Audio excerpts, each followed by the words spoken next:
그 땅에 기근이 있으므로 아브라함이 애굽에 우거하려 하여 그리로 내려갔으니 이는 그 땅에 기근이 심하였음이라. 그가 애굽에 가까이 이를 때에 그 아내 사레들어 말하되 나 알기에 그대는 아리따운 여인이라.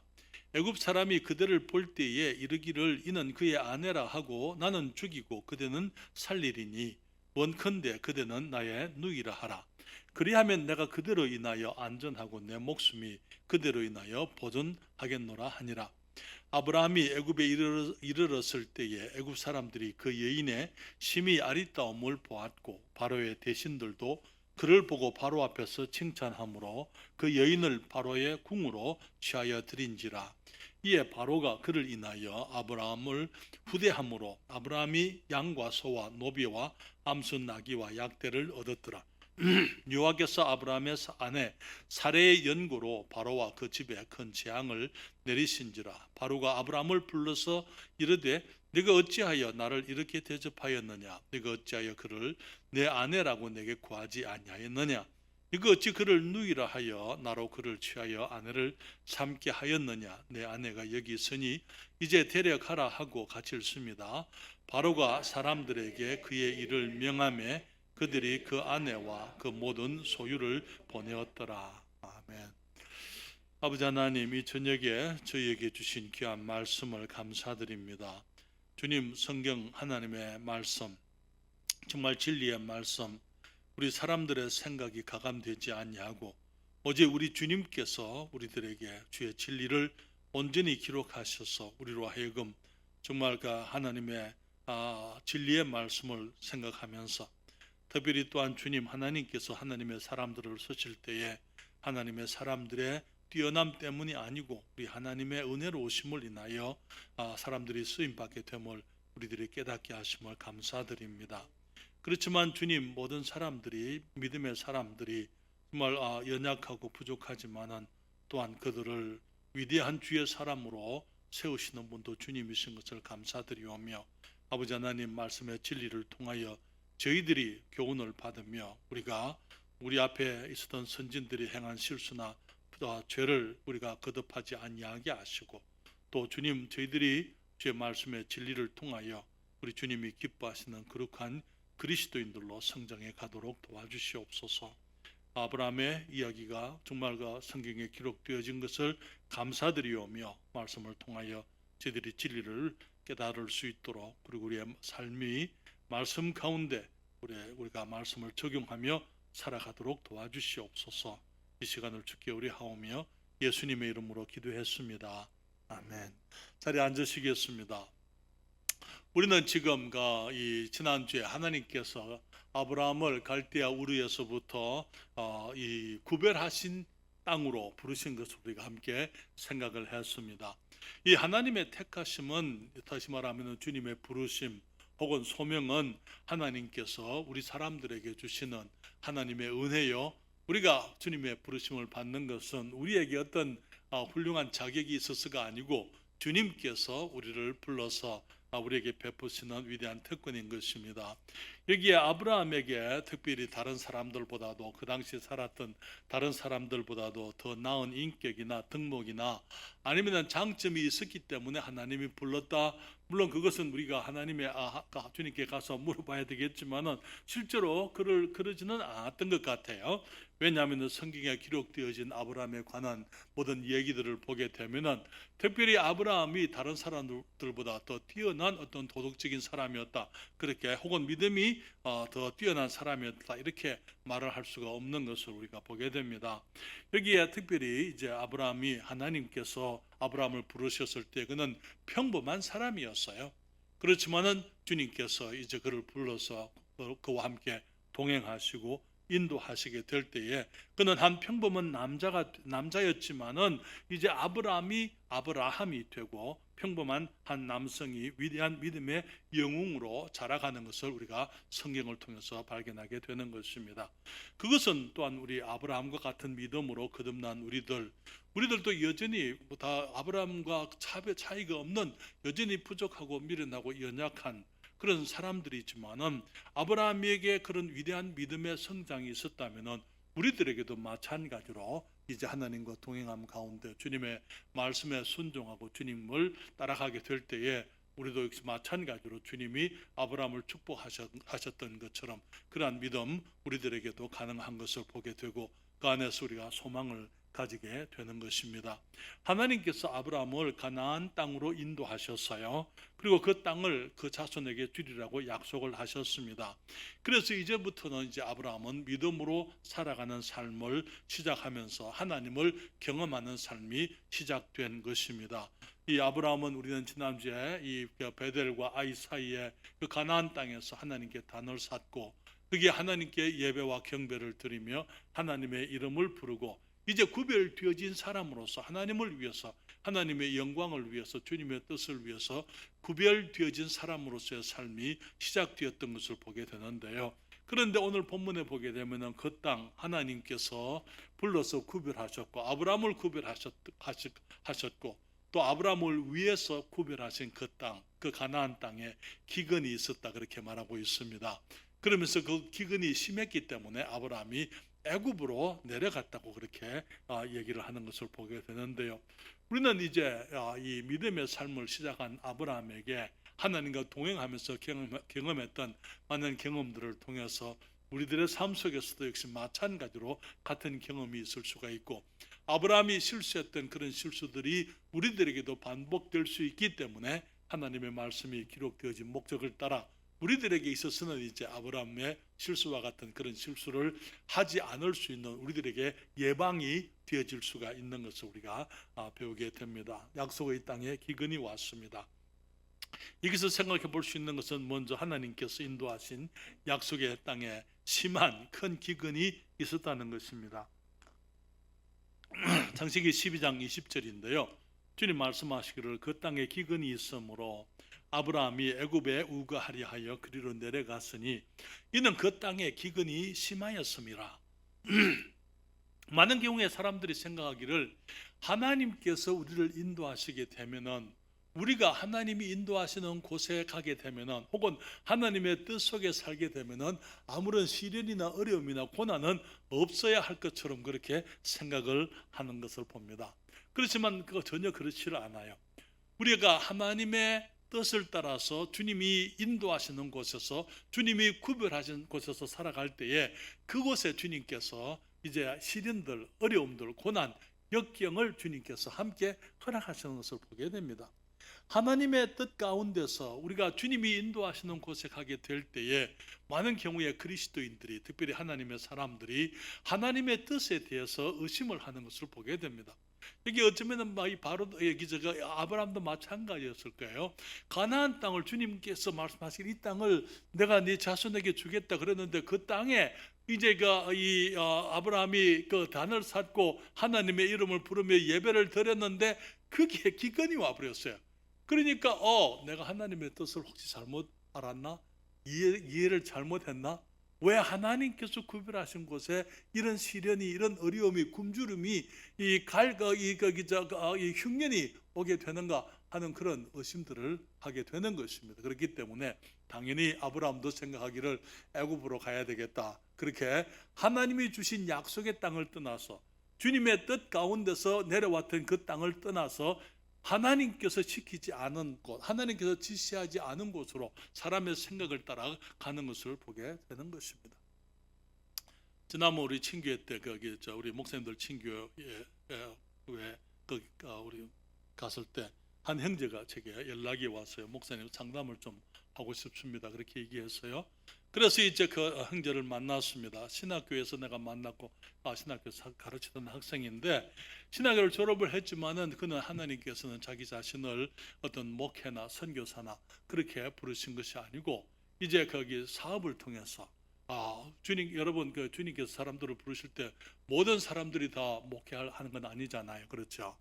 그런데 그 형제는 이제 목회보다는 사업을 통해서 목회하시는 분들, 선교사님들을 지원하는 그러한 사역들, 그런 것에 대해서 이제 그것이 주님의 뜻인 줄을 알고 이제 이 사업을 열심히 하면서 또 전도도 열심히 하고 그렇게 열심히 주님을 섬기고 있는 형제였더랬어요. 그런데 이제 거기 사업이 잘 안 돼요. 어려워요. 그러니까 이제 주위에서 말하기를 네가 거기서 목회를 해야 될 사람이 신학교 나와가지고 이 거기 목회는 안 하고 이 사업을 하려고 하니까 그런 것이다. 그래서 거기 그 형제와 대화하면서 하나님께서 우리 모든 사람들을 이제 거기서 다 목회자로 부르지는 않지만은 또 우리가 하나님께서 우리가 주님의 뜻 가운데 있다고 해서 모든 것이 항상 다 잘 되는 것이 아니다. 때로는 주님께서 우리가 주님의 뜻 안에서 실패하기도 하시는 것입니다. 왜냐하면은 실패는 그 형제에게 성공을 위한 수업료다. 이 작년에 거기 첫해는 사업이 잘 됐는데 둘째는 사업이 어려웠다는 게, 그러니까 주위 사람들이 하는 거기 말들 때문에 이제 어떤 두려움, 염려 혹은 의심 그렇게 가운데서 그 형제가 얘기할 때, 그래서 거기 지금 형제가 아직 어릴 때 지금 사업을 시작하고 거기 여러 가지 것들을 하면서 지금 실패를 해봐야지 언제 실패할 거냐고. 그렇잖아요. 실패라는 것은 성공의 그 수업료이기 때문에 주님이 주신 확신대로 열심히 주님 섬기고 일을 하라고. 그 형제가 그런 얘기를 할 때 눈물을 흘리는 거, 왜 주위의 사람들 자기 마음의 불안함, 갈등 그런 것들을 가지고 있었던 것입니다. 여기 너무나 많은 사람들이 거기 주님의 뜻 안에 있다고 하면서도 어떤 어려움이 있을 때에 그 길을 돌아가려고 하고 믿음에 따라 살지 않고 정말 보이는 것을 따라, 보이지 않는 것을 따라 살지 않고 보이는 것을 따라 살려고 하는 일들이 너무나 많은 것입니다. 그래서 너무나 많은 하나님의 사람들이 하나님께서 이제 부르시고 인도하신 곳에서 이제 시련과 어려움이 있을 때에 그냥 하나님의 뜻을 의심하는 거예요. 그러면서 거기에서 이제 시작은 잘하지만은 그러나 거기에서부터 이제 이 곁길로 새버리고 길을 돌아가게 되고 인간의 편법을 사용하기를 하고 하나님의 말씀의 원리대로 하지 않냐고 인간적인 방법들을 추구하는 그런 일들을 우리가 많이 보게 되는 것입니다. 여러분, 성서 침례교회 신앙은 좀 독특한 신앙입니다. 왜냐하면 성경만을 믿는 것이죠. 우리는 우리가 사람들의 전통이나 교회의 전통을 따르지 않습니다. 하나님의 말씀만을 믿습니다. 그런데 그렇게 하게 되고 말씀의 원리대로만 하려고 하니까 이제 기성교회 다른 교회들과 여러 차이 나는 것들이 있어요. 그러니까 이제 우리가 예를 들면 사도신경도 안 하지요. 여기 주기도문도 우리가 외우지를 않지요. 또 축도도 하지 않지요. 그러니까 여자 집사도 없지요. 그렇죠. 그러니까 이 사람들이 이제 거기서 그렇게 하면은 사역이 어렵습니다. 근데 내 사역이 아니잖아요. 그렇잖아요. 만약에 사역이 어려워가지고 내가 인간적인 방법 혹은 다른 교회가 하는 대로 따라간다면 그때부터 그건 주님의 사역이 아니고 그건 내 사역이 되는 것입니다. 우리는 주님의 사역을 하는 사람들이지 내 사역을 하는 사람들이 아니에요. 그렇기 때문에 이제 그런 처음에 우리들이 50년 전에 저희들 처음 구원받고 했을 때 사람들이 전부 우리들을 이단이라고 불렀었어요. 왜? 다른 사람들은 복 받는다 하고 신유한다 그러고 방언한다 그럴 때 우리는 그런 게 아니고 그런 경험 아니고 하나님의 말씀을 따라서 예수님을 믿음으로 구원받아야 된다고 그렇게 얘기를 했었습니다. 그러니까 사람들이 당신들만 구원이 있냐, 우리를 구원파인 줄로 생각을 했었어요. 그런데 이제 지금은 그렇게 하는 사람들이 없습니다만은 지금은 이제 여러분들이 이 사람들의 평가를 보게 되면은 성서 침례교회는 보수 중에 보수다. 가장 성경적인 성경만을 믿는 사람들이다. 그렇게 이제 평가를 하고 있습니다. 여기에 그래서 그동안에 수많은 사람들이 신학교를 졸업을 하고 같이 사역을 시작했던 사람들이 이 길로 빠지고 저 길로 빠지고, 왜? 사역이 어려우니까. 그렇게 어떻게 됩니까? 그러니까 이제 이것도 아니고 저것도 아니고 그냥 이제 세속적인 교회, 세상의 다른 교회와 차별이 없는 그런 모습의 교회들이 들로 다 흘러가 버리고 말았던 것을 우리가 보게 됩니다. 여러분, 약속의 땅에 이 가나안 땅, 하나님께서 인도하시고 하나님께서 주시겠다고 약속하신 그 땅에 기근이 왔기 때문에 이 아브라함은 거기서부터 내가 기근이 있어도 내가 여기서 하나님이 주신 땅이니까 내가 여기서 견뎌야지, 내가 믿음으로 하나님을 의지하고 여기서 살아야 되겠다. 아브라함이 그렇게 했으면 얼마나 좋았겠습니까만은 아브라함이 그러지 않았더랬어요. 그는 이제 애굽에 우거하려, 애굽에 잠깐 가서 살려고 내려갔다 그렇게 말했습니다. 하나님께서는 우리가 성경에 보게 되면 애굽을 이 세상을 상징하는 것으로 그렇게 얘기하고 있습니다. 여기에 거기 이스라엘 백성들이 나중에 애굽에 가기는 하지만은 주님께서는 애굽이 이제 하나님의 백성들에게 어떤 일을 할 것인지 알고 계셨잖아요. 그렇기 때문에 하나님의 백성들은 애굽에 내려가서는 안 되는 것이었더랬어요. 그래서 그 사람들은 하나님을 알지 못하는 사람들의 땅이었고, 그 땅에는 많은 우상을 섬기는 땅이었고, 거기에 온갖 세속적인 일들이 가득했었고, 여기에 부도덕한 일들이 있는 많은 그런 곳이었더랬어요. 하나님께서는 우리 그리스도인들이 세상으로부터 분리되기를 원하십니다.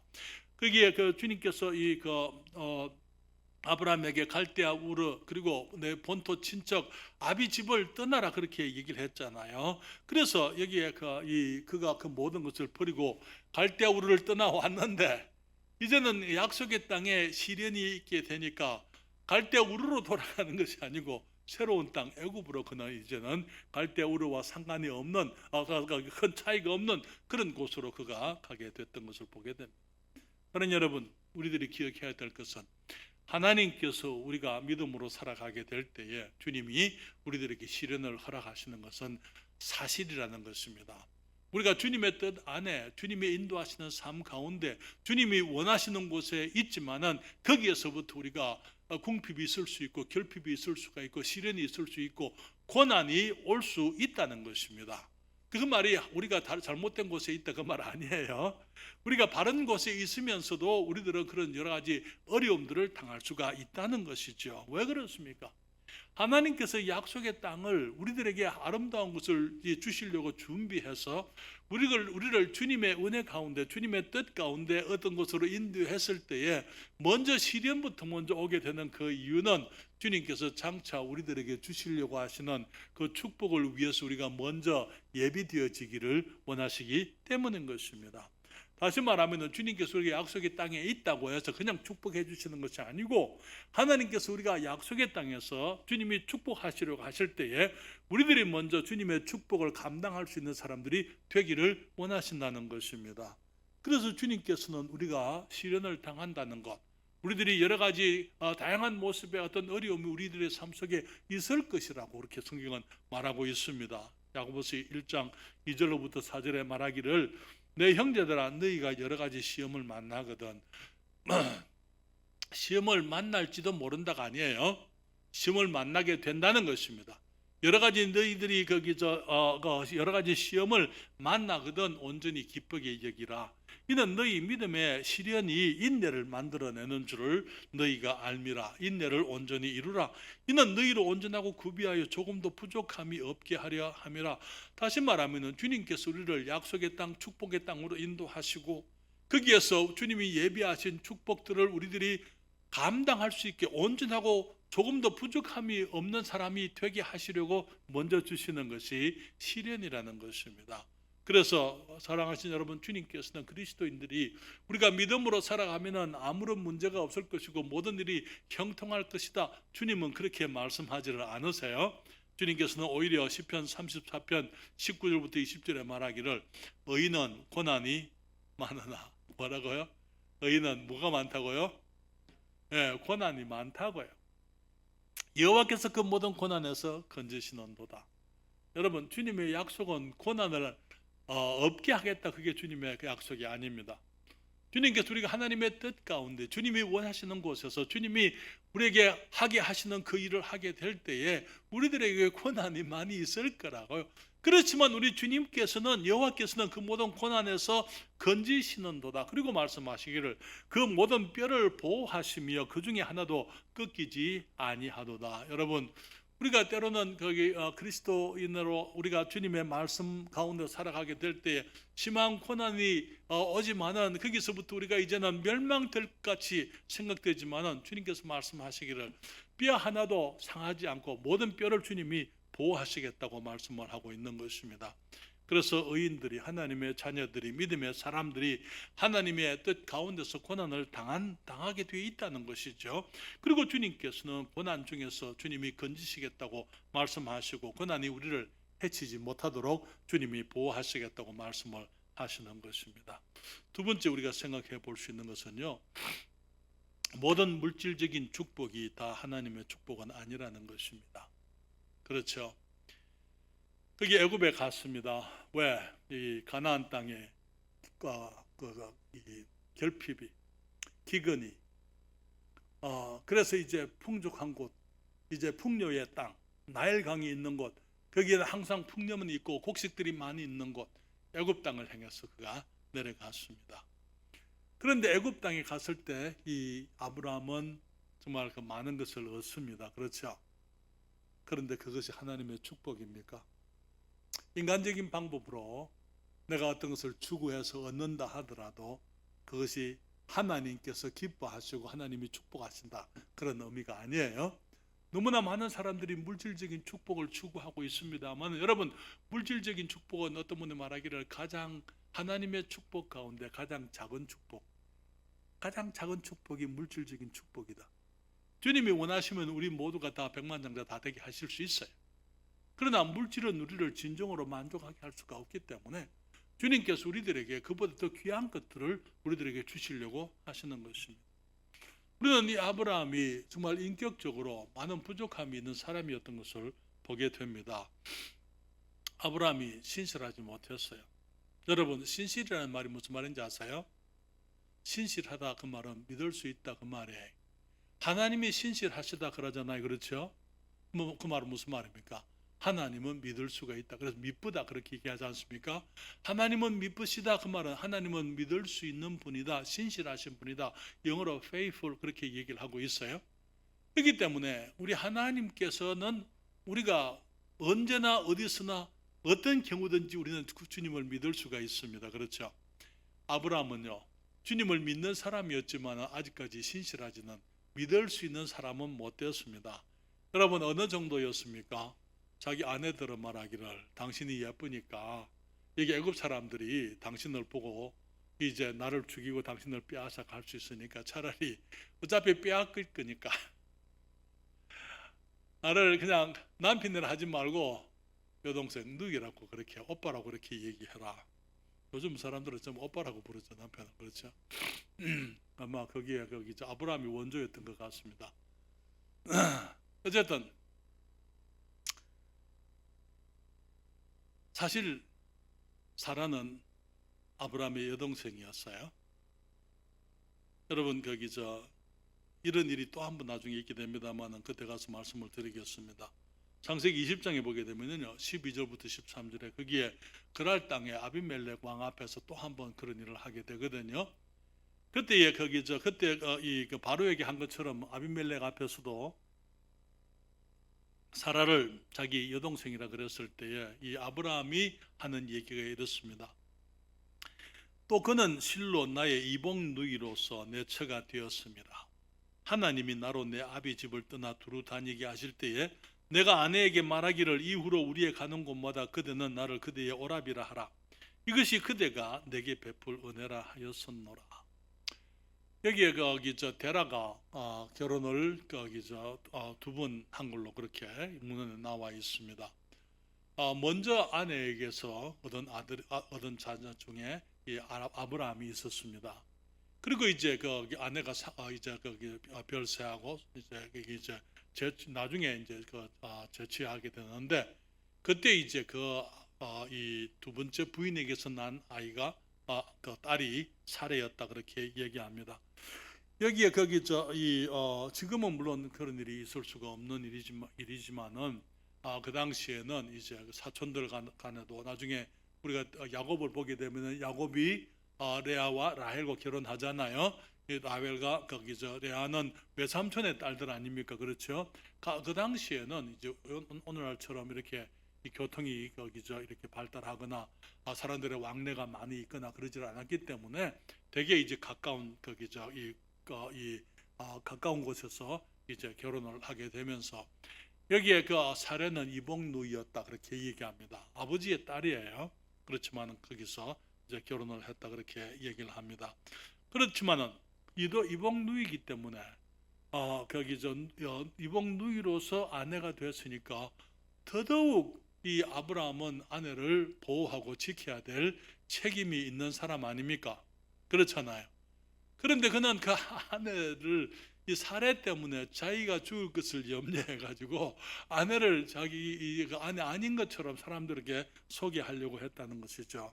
여러분, 정말 거기 자기 목숨을 걸고 아내를 지키는 그런 남자가, 그런 멋있는 남자가 아브라함은 못 됐어요. 오히려 아내를 통해서 자기를 지키려고 하는 그러한 그 비겁한 그리고 이기적인 남자였던 것을 보게 됩니다. 여러분, 아브라함이 신실한 사람, 우리가 믿음의 조상이다 이렇게 얘기하지만은 아브라함이 처음부터 신실하거나 믿을 만한 사람은 못 되었어요. 그는 하나님 앞에서도 신실치를 못했어요. 그렇기 때문에 그가 믿는다고 해서 갈대아 우르를 떠나서 그가 이제 거기 이 가나안 땅에 들어왔지만 하나님이 그에게 하신 말씀을 듣고도 그는 거기서부터 하나님 앞에 신실하지 않고 주님이 주신 약속의 땅에서부터 그가 떠나서 애굽으로 내려갔던 것을 보게 되는 것이죠. 그렇기 때문에 정말 그 기근이 많은 경우에 사람들이 하나님을 믿습니다, 믿습니다 그렇게 얘기하지만은 이제 거기 어떤 어려움이 있을 때에 그들의 믿음은 그만 사라져버리게 되고 인간적인 계산이 앞서게 되는 것을 봅니다. 내가 어쩌면 하나님의 뜻을 잘못 알았다. 아니면 이게 아닌가 보다. 이거보다 더 나은 어떤 땅, 애굽에 더 풍요한 것들이 있으니까 거기에 뭔가가 있을 것이다. 그래서 주님이 하신 약속이나 주님이 주신 그 말씀을 버려버리고 이제 자기들의 생각으로 이제 주님의 뜻을 떠나서 자기의 원하는 곳으로 사람들이 가는 것을 보게 됐죠. 여러분, 그 약속의 땅 가나안을 떠나서 하나님의 뜻을 떠나서 이제 애굽, 세상의 상징이죠. 세상으로 간 애굽에서 이 아브라함이 큰 재물을 얻습니다. 여러분, 약속의 땅에 시련이 있을 때에 그 시련이 우리가 잘못된 곳에 있다라고 말하는 것이 아닌 것처럼 잘못된 곳에서 우리가 풍요함을 누리게 될 때에 재물을 얻게 될 때 거기서 일이 형통하고 잘 된다고 해서 그것이 하나님의 뜻이라 그 말도 아니에요. 이해하시겠습니까? 우리가 세상에서 아무리 잘 돼 봐야 세상에서 잘 되는 거예요. 그렇잖아요. 너무나 많은 사람들이 그런 이 세상의 어떤 물질이나 부를 추구해서 주님의 뜻을 떠나지만은 잠시 그럴 수 있어요. 잠시 그들이 원하는 것들을 얻을 수 있지만은 오래 가지를 못합니다. 그리고 그런 것들은 이제 영구적이지 않은 것을 보게 됩니다. 여기에 이 바로가 사례를 데려갔습니다. 그리고 난 다음에 이 사례 때문에 아브라함에게 큰 선물을 합니다. 여러분, 창세기 12장 14절부터 16절입니다. 아브라함이 애굽에 이르렀을 때에 애굽 사람들이 그 여인의 심히 아리따움을 보았고 바로의 대신들도 그를 보고 바로 앞에 칭찬함으로 그 여인을 바로의 궁으로 취하여 드린지라. 이에 바로가 그를 인하여 그가 누굽니까? 사례를 인하여 아브라함을 후대함으로 아브라함이 무엇을 얻지요? 양과 소와 노비와 암수 나귀와 약대를 얻었더라. 아브라함이 그 바로가 보낸 그 선물을 받았을 때 양과 소와 노비들까지 그리고 암수 나귀와 약대를 그가 얻었을 때에 애굽에 오기를 잘했다 그렇게 했겠습니까? 아브라함의 마음이 기뻤을까요? 결코 기쁠 수가 없는 거예요. 그렇죠? 세상으로부터 우리가 하나님의 뜻을 떠나서 우리가 세상에 가서 아무리 잘 된다 한들 우리의 심령이 기쁠 수가 없는 거예요. 여기에 아내와 바꾼 재물, 이 양과 소와 노비와 암수 나귀와 약대를 얻고 그의 마음이 정말 어떠했을는지 짐작이 가지 않습니다. 여러분, 우리가 어려운 길에서부터 하나님의 뜻 가운데서 주님이 주시는 축복이 아니면은 세상에서 아무리 많은 것을 우리가 얻는다 한들 우리는 결코 행복할 수가 없는 것입니다. 약속의 땅을 떠나왔기 때문에 이 아브라함의 그 마음은 많이 힘들고 어려웠을 생각이 됩니다. 그리고 또 이제 아내를 제물로 바꾼 비겁한 자기 자신으로 인해서 얼마나 실망하고 자기 자신에 대해서 실망하고 그의 마음이 비참했을는지 짐작할 수가 없는 것이죠. 여러분, 성경은 이렇게 말합니다. 잠언 10장 22절인데요. 여호와께서 복을 주심으로 사람으로 부하게 하시고 근심을 겸하여 주지 아니하시느니라. 너무나 많은 사람들이 인간적인 생각으로 재물을 얻기를 정말 노력하고 수고하고 애를 쓰지만은 내 힘으로 얻은 재물은 그 재물로 인해서 근심과 고난이 함께 오는 것을 보게 됩니다. 주님 말씀하시기를 여호와께서 사람에게 복을 주심으로 여호와께서 복을 주셔서 사람으로 부하게 하시고 근심을 겸하여 주지 아니하신다고 말씀을 하는 것이죠. 아브라함의 재물은 하나님이 주신 것이 아니었더랬어요.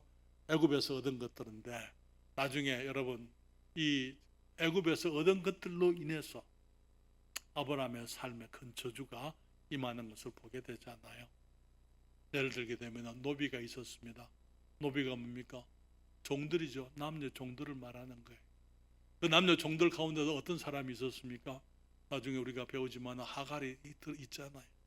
하갈로 인해 가지고 이 사라가 여기에 그 믿음으로 끝까지 하나님을 기대하지 못하고 이 하갈을 통해서 아들을 얻습니다. 그 아들 이름이 뭐죠? 이스마엘. 그래서 그 이스마엘로 인해 가지고 이제 이 나중에 이삭이 태어났을 때에 이 이스마엘이 이삭을 조롱하고 희롱하는 것을 보게 되잖아요.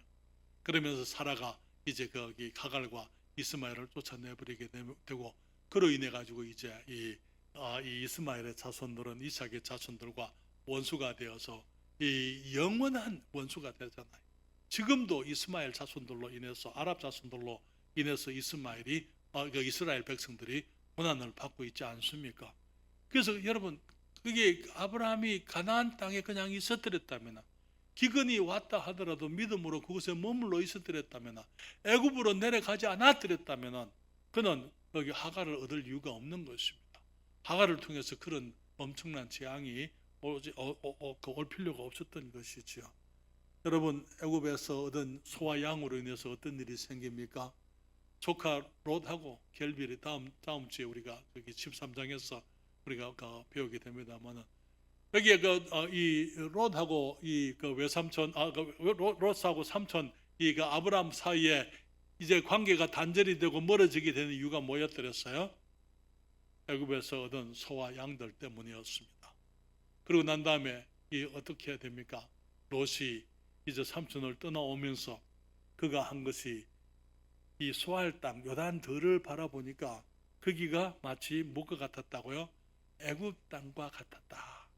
그래서 그렇기 때문에 애굽과 비슷하게 생긴 땅, 소할 땅을 선택하게 되고 거기에서 그는 결국은 소돔과 고모라 안에서 살게 되는 것이죠.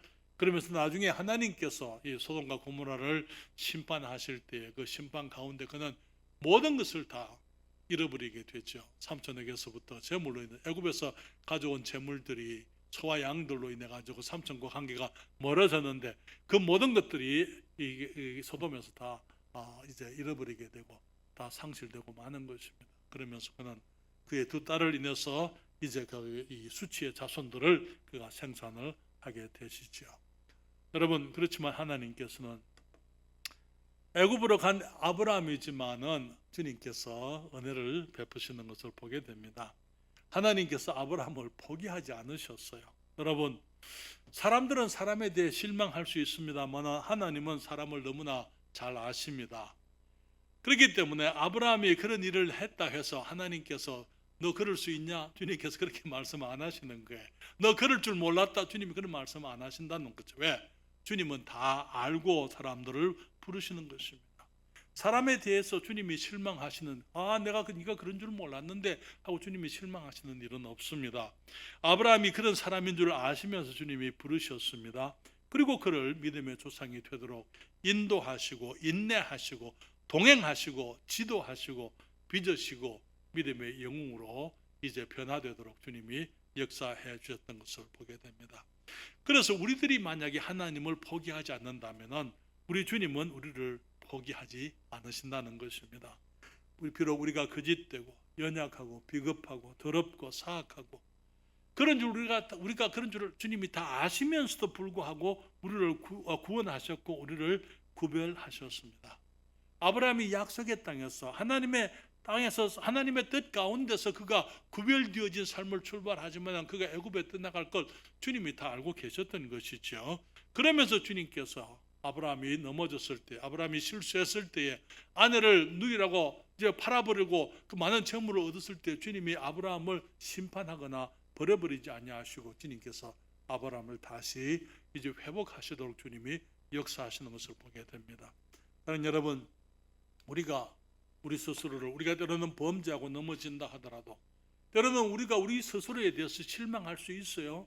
우리의 못남으로 인해서 우리들이 상처를 받고 우리들이 힘들 수 있지만은 어떤 경우든지 간에 우리가 주님을 포기하지 않고 주님을 버리지 않는 한 우리 주님께서 우리를 버리시지를 않는 것입니다. 그렇기 때문에 시편 50편 15절에 주님 말씀하시죠. 환난 날에 나를 부르라. 내가 너를 건지리니 네가 나를 영화롭게 하리로다. 환난 날에 나를 부르라. 환난 날에 애굽으로 가지 말고 인간적인 방법을 추구하지 말고 내 머리를 굴려서 내가 좋아하는 그런 곳을 찾아가려고 하지 말고 환난 날에 어려움이 있을 때 주님을 부르라고요. 그때 주님이 내가 너를 건지리니 네가 나를 영화롭게 하리로다. 시편 91편 14절 15절에 이렇게 말씀합니다. 하나님이 가라사대 저가 나를 사랑한 적 내가 저를 건지리라. 저가 내 이름을 안 적 내가 저를 높이리라. 저가 내게 간구하리니 내가 응답하리라. 저희 환난 때에 내가 저와 함께하여 저를 건지고 영화롭게 하리라. 주님께서는 우리들이 이제 거기 연약한 가운데서도 우리들이 환난 당하게 되면은 우리들이 주님을 포기하지 않고 우리들이 비록 우리들 자신들에 대해서 우리들이 낙심 가운데 있고 실망했다 하더라도 주님을 바라보고 주님께 부르짖고 주님을 찾으면은 주님께서 응답하시겠다고요. 그리고 주님께서 주님의 이름을 영화롭게 하시겠다고 말씀을 하는 것입니다. 주님께서 아브라함을 포기하지 않으셨어요.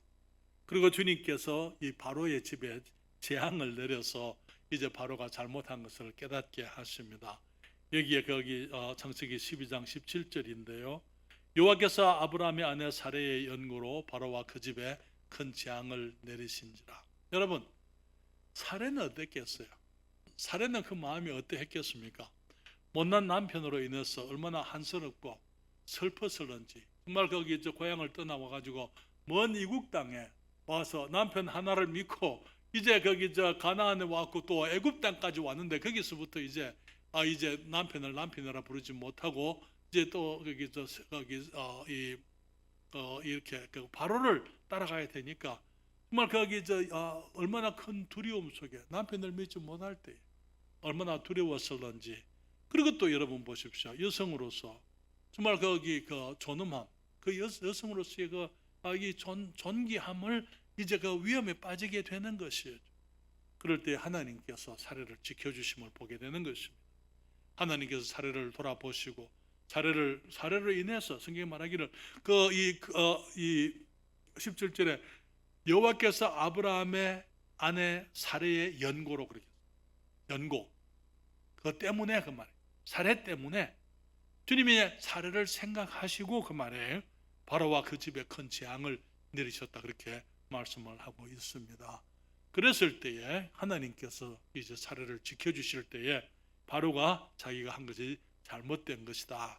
물론 바로가 의도적으로 한 것은 아니었더랬어요. 그렇지만은 재앙이 이제 바로의 집에 하나님이 내리시는 경고 그리고 막대기가 될 수 있는 거예요. 그렇기 때문에 그가 그것을 깨닫고 이제는 이방 임금 앞에 책망을 당하는 하나님의 사람의 못남을 보게 되는 것입니다. 네가 왜 이렇게 했느냐? 무슨 영구로 무슨 까닭으로 내게 이렇게 했느냐? 그래서 하나님의 사람이 거기서 부끄러움을 당하게 되는 것이죠. 그래서 하나님께서 못난 하나님의 사람이 원래의 자리에 돌아오도록 주님이 역사하시는 것을 보게 됩니다. 창세기 12장 18절부터 20절.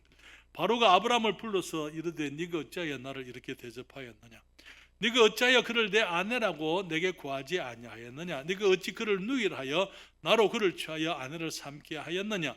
네 아내가 여기 있으니 이제 데려가라 하고 바로가 사람들에게 그의 일을 명하며 그들이 그 아내와 그 모든 소유를 보내었더라. 여러분, 바로가 원했으면 아브라함을 죽일 수 있었어요. 이때 그렇지 않습니까?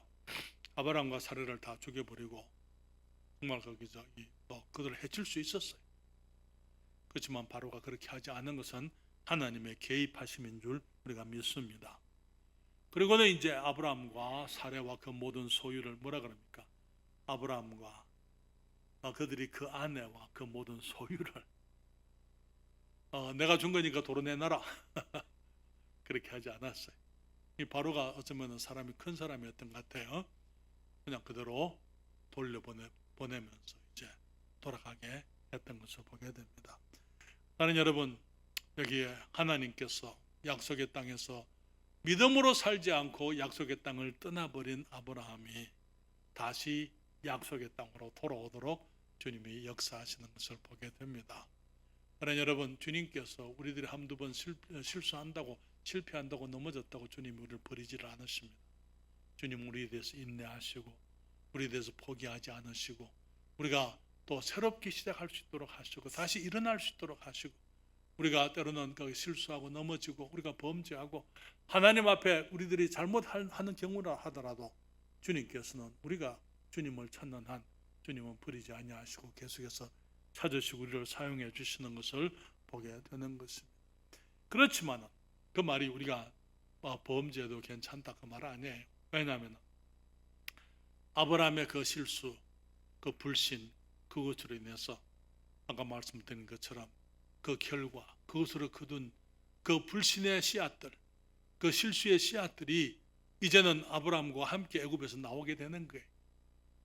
그러면서 그것들이 열매가 되어서 아브라함의 삶 속에 엄청난, 그리고 그 자손들의 삶 속에 엄청난 재앙이 되는 것을 보게 되죠. 우리는 앞으로 그런 것들을 계속해서 우리들이 말씀을 통해서 생각하게 될 겁니다. 믿음의 삶에 고난이 있습니까? 주님을 의심할 필요가 없습니다. 우리 믿음의 땅, 하나님의 뜻 가운데 주님을 영화롭게 해드리기 위하고 우리가 믿음으로 살려고 하는데 어떤 고난이 있을 때 우리는 애굽으로 도망칠 수는 없는 것입니다. 때로는 우리들이 믿음에 실패할 수 있어요. 그럴 때 주님께 나와서 자복하고 주님 앞에 도움을 구하는 것입니다. 우리 주님께서 말씀드린 것처럼 우리가 주님을 포기하지 않는 한 주님은 절대로 우리를 포기하지 않으십니다. 왜냐하면 우리를 너무나 잘 아시는 분이기 때문에 우리가 그런 사람인 줄 알고 계시는 거예요. 그럼에도 부르셨고 그럼에도 우리를 새롭게 하셔서 새로운 기회를 주시는 분이 우리 하나님이 되십니다. 여러분, 시편 50편 15절 같이 읽고 우리 찬송 부르겠습니다. 환난 날에 다 같이 읽습니다. 환난 날에 나를 부르라. 내가 너를 건지리니 네가 나를 영화롭게 하리로다. 환난 날에 애굽으로 가라? 아니, 환난 날에 주님을 부르라. 내가 너를 건지리니 내가 나를 영화롭게 하리로다.